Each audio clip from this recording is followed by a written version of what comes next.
In recent years, the phrase, Chinese debt trap diplomacy, has become a buzzword in international politics, particularly in discussions surrounding China's foreign policy in Africa and the Asia-Pacific region.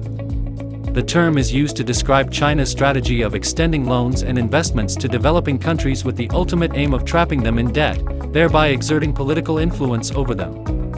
While the idea of debt trap diplomacy is certainly a provocative one, it is important to examine the evidence behind this claim before accepting it as fact. In this video, we will delve deeper into the concept of Chinese debt trap diplomacy and explore whether there is any truth to the allegations. The origins of debt trap diplomacy. The idea of debt trap diplomacy first gained popularity in 2017 when a report by the Center for Global Development, CGD, accused China of deliberately extending unsustainable loans to developing countries in order to create debt traps that would allow it to gain political leverage. The report argued that China's Belt and Road Initiative, BRI, a massive infrastructure development project that aims to connect Asia, Europe, and Africa through a network of roads, railways, and ports, was the primary vehicle for debt trap diplomacy. The CGD report received widespread media coverage and sparked a heated debate among scholars and policymakers about China's intentions behind its investments in developing countries. Critics of China's foreign policy pointed to the case of Sri Lanka, where the government was forced to hand over control of the newly built Hambantota port to China after it was unable to repay a loan from a Chinese state-owned bank. This, they argued, was evidence of China's use of debt as a tool of coercion. However, others pointed out that the Sri Lanka case was an exception rather than the rule and that most countries receiving Chinese loans were able to repay them without falling into a debt trap. Moreover, they argued that China's investments in developing countries were motivated by economic considerations rather than geopolitical ones. The reality of Chinese loans. To understand the truth behind the allegations of Chinese debt trap diplomacy, it is important to examine the nature of the loans that China extends to developing countries. According to a report by the Boston University Global Development Policy Center, China's loans to developing countries are no different from those extended by other major lenders such as the World Bank and the International Monetary Fund, IMF. The report found that Chinese loans were generally offered on favorable terms, with lower interest rates and longer repayment periods than those offered by Western lenders. Moreover, the report found that the majority of Chinese loans were used to finance infrastructure projects that were vital for the economic development of the recipient countries. These projects not only created jobs and boosted economic growth but also improved the quality of life for local communities by providing access to basic services such as electricity, clean water, and healthcare. It is also worth noting that China has been willing to restructure or forgive loans in cases where the recipient countries have faced financial difficulties. For example, in 2018, China wrote off a significant portion of Cameroon's debt after the country was hit by falling oil prices. Debunking the myths.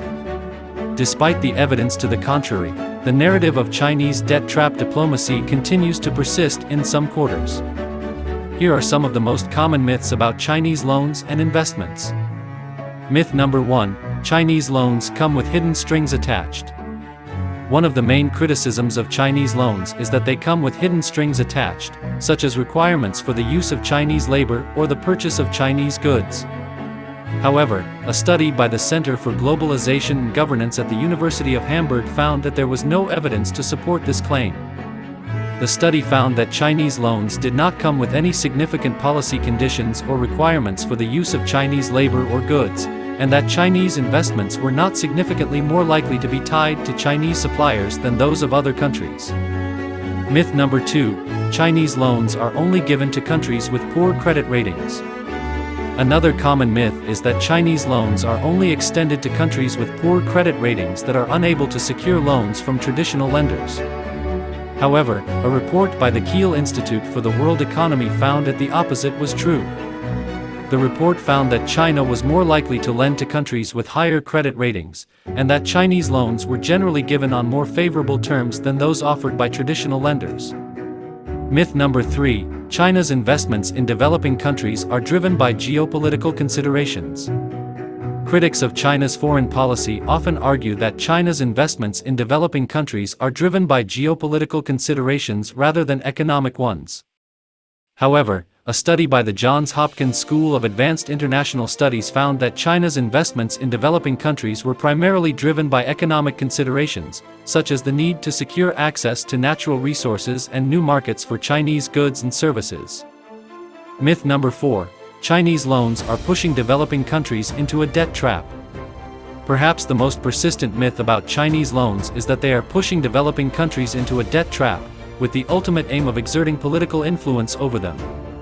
However, a study by the Rhodium Group found that the majority of developing countries receiving Chinese loans were able to repay them without falling into a debt trap.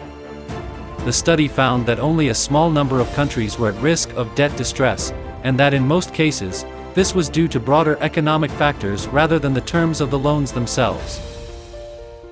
Conclusion. While the idea of Chinese debt trap diplomacy has captured the imagination of policymakers and the media alike, the evidence suggests that it is largely a myth. Chinese loans to developing countries are no different from those offered by other major lenders, and the majority of countries receiving Chinese loans are able to repay them without falling into a debt trap. Moreover, China's investments in developing countries are primarily driven by economic considerations, rather than geopolitical ones. Of course, this is not to say that China's foreign policy is without its challenges and controversies. China's growing economic and political influence in developing countries has raised concerns among some Western countries, who fear that China's rise will come at their expense. However, it is important to separate fact from fiction when it comes to Chinese debt trap diplomacy and to recognize the positive contributions that China's investments can make to the economic development of developing countries.